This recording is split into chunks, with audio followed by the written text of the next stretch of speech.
ఓం నమః శివాయ. ఓం నమో నారాయణాయ. కర్మ నివారణ నరదృష్టి నివారణ కాల భైరవాయై నమో నమః.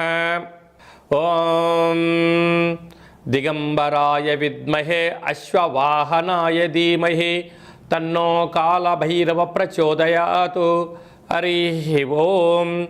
మా ఛానల్కి స్వాగతం. చూస్తున్న వీక్షకులకు ప్రేక్షకులకు ప్రియ కాల భైరవ భగవద్బంధులకి స్వాగతం పలుకుతూ మమ్మల్ని ఎంతగానో ఆదరిస్తూ ఉండబడినటువంటి ప్రియ సోదర సోదరీమణులకు సనాతన ధర్మ సంరక్షకులకు జ్యోతిష్య అభిమానులకు అందరికీ కూడా నూతన ఆంగ్ల సంవత్సర శుభాకాంక్షలు. 1/1/2026 నుండి 15/1/2026 వరకు పుట్టినటువంటి వారందరికీ కూడా ముందస్తుగా జన్మదిన శుభాకాంక్షలు. అలాగనే వీక్షక ప్రేక్షకులకు అందరికీ కూడా మకర సంక్రాంతి, భోగి, కనుమ పండగ శుభాకాంక్షలు.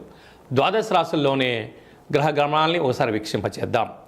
మిథున రాశిలో దేవగురు బృహస్పతి సంచార స్థితి, సింహరాశిలో కేతు సంచార స్థితి, ధనుసు రాశిలో చతుర్గ్రహ సంచార స్థితి, రవి, కుజ, బుధ, శుక్ర సంచార స్థితి, కుంభరాశిలో రాహు సంచార స్థితి, మీనరాశిలో శని సంచార స్థితిలో ద్వాదశ రాశుల్లో గ్రహ గమనాలు ఈ విధంగా ఉన్నాయి.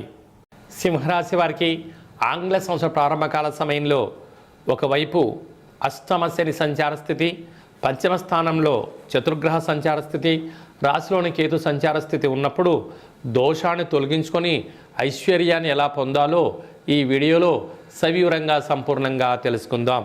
సింహరాశిలో ఏ నక్షత్రాలు వస్తాయనగా మఖా నక్షత్రంలోని 4 పాదాలు, పుబ్బా నక్షత్రంలో 4 పాదాలు, ఉత్తరా నక్షత్రంలో 1 పాదం కలిపితే సింహరాశి.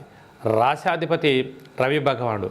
రాశిలోని కేతు సంచార స్థితి ఉండడం వలన ఓపిక, పట్టుదల, సహనం, ఓర్పు చేత, నైపుణ్యం చేత రాజగౌరవాన్ని కూడా పొందబోతారు. లేక పంచమ స్థానంలో రాశాధిపతి రవి, రుణరోగ శత్రుకారకుడు కుజుడు, బుద్ధికారకుడు బుధుడు, రవి బుధుడు కలిసి ఉండడం వలన బుధాదిత్య రాజయోగం. అలాగనే శుక్రుడు కూడా అక్కడ సంచారం చేయడం వలన విశేషంగా నూతనంగా వివాహం అయిన వారికి పుత్రికా సంతాన యోగము, ఆధ్యాత్మిక చింతన, దేవతారాధన, సత్యనారాయణ స్వామి వ్రత పూజా కార్యక్రమంలో పాల్గొనడం, బంధు మిత్రు స్నేహితులతో ఆనందకరమైన జీవితాన్ని పొందబోతున్నారు. ప్రభుత్వ ఉద్యోగ ప్రయత్నం చేసేవారికి ఇది చాలా మంచి కాలము.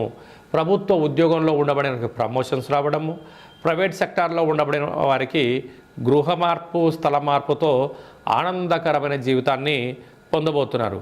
సప్తమంలో రాహు సంచార స్థితి ఉండడం వలన ప్రేమికులు చాలా జాగ్రత్తగా ఉండాలి. భార్యాభర్తల మధ్య అన్యోన్యత చాలా అవసరం.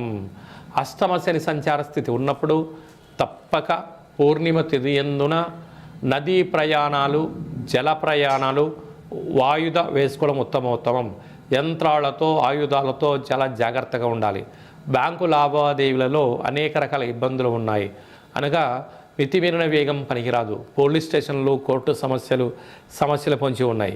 ఏకాదశంలో గురు సంచార స్థితి ఉండడం వల్ల దత్తాత్రేయ స్వామివారి యొక్క దర్శనం, శ్రీ మేధా దక్షిణామూర్తి స్వామి యొక్క మంత్ర పారాయణం, రుద్రుడికి అభిషేకం చేసుకోవడం, అలాగనే తెల్ల జిల్లేడు పుష్పాల చేత మహాదేవుడికి లేక విఘ్నేశ్వర స్వామివారికి అలంకరణ చేయడం వలన గ్రహదోషం తొలగిపోతుంది.